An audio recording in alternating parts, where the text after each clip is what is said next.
Genèse chapitre 1. Au commencement, Dieu créa le ciel et la terre. La terre était informe et vide. Il y avait des ténèbres à la surface de l'abîme, mais l'Esprit de Dieu planait au-dessus des eaux. Dieu dit que la lumière soit, et la lumière fut. Dieu vit que la lumière était bonne, et Dieu sépara la lumière d'avec les ténèbres. Dieu appela la lumière jour, et il appela les ténèbres nuit. Ainsi, il y eut un soir, et il y eut un matin, ce fut un jour. Dieu dit qu'il y ait une étendue entre les eaux pour séparer les eaux des eaux. Dieu fit donc cette étendue, sépara les eaux qui sont au-dessous de l'étendue d'avec les eaux qui sont au-dessus, et il en fut ainsi. Dieu appela l'étendue ciel.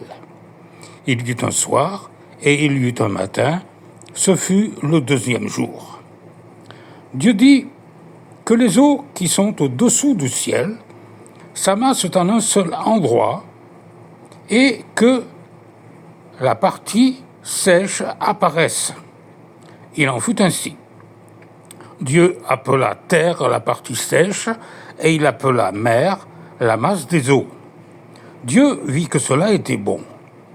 Puis Dieu dit que la terre couvre de verdure, d'herbes porteuses de semences, d'arbres fruitiers donnant sur la terre, des fruits selon leur espèce, et ayant en eux leur semence.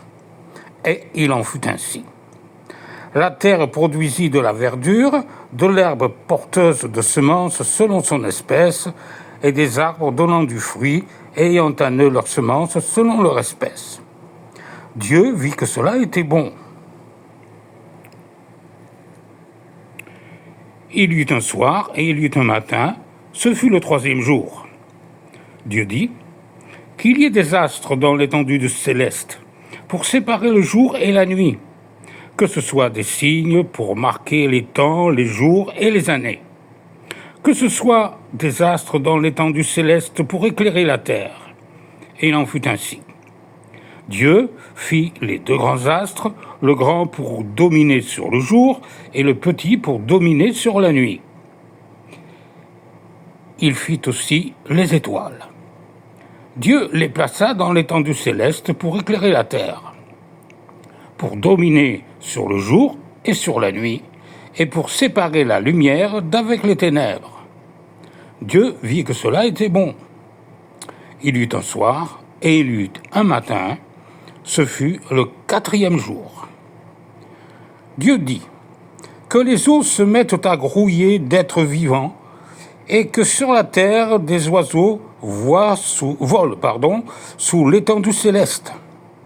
Dieu créa selon leur espèce les grands monstres marins et tous les êtres vivants qui nagent et dont les eaux se mirent à grouiller.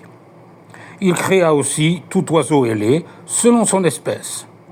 Dieu vit que cela était bon. Dieu les bénit en disant « Soyez féconds, multipliez-vous et remplissez les eaux des mers, et que les oiseaux se multiplient sur la terre. » Il y eut un soir, et il y eut un matin, ce fut le cinquième jour. Dieu dit que la terre produise des êtres vivants selon leur espèce, bétail, reptiles, animaux terrestres, chacun selon son espèce. Et il en fut ainsi. Dieu fit les animaux de la terre selon leur espèce, le bétail selon son espèce, et, on va tourner la page,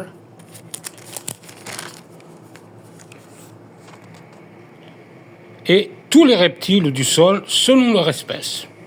Dieu vit que cela était bon.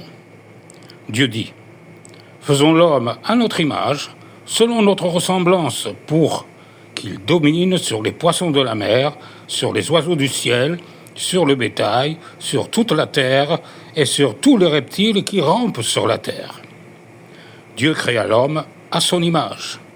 Il le créa à l'image de Dieu. L'homme, homme et femme, il les créa. Dieu les bénit et Dieu leur dit « Soyez féconds, multipliez-vous, remplissez la terre et soumettez-la.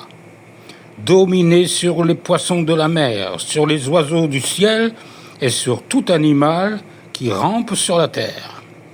Dieu dit, « Voici que je vous donne toute herbe porteuse de semences et qui est à la surface de toute la terre. Et tout arbre fruitier porteur de semences, ce sera votre nourriture. À tout animal de la terre, à tout oiseau du ciel, et à tout ce qui rampe sur la terre, qui a souffle de vie, je donne toute herbe verte pour nourriture, et il en fut ainsi. Dieu vit alors tout ce qu'il avait fait, et voici, c'était très bon. Il y eut un soir, et il y eut un matin, ce fut le 6e jour.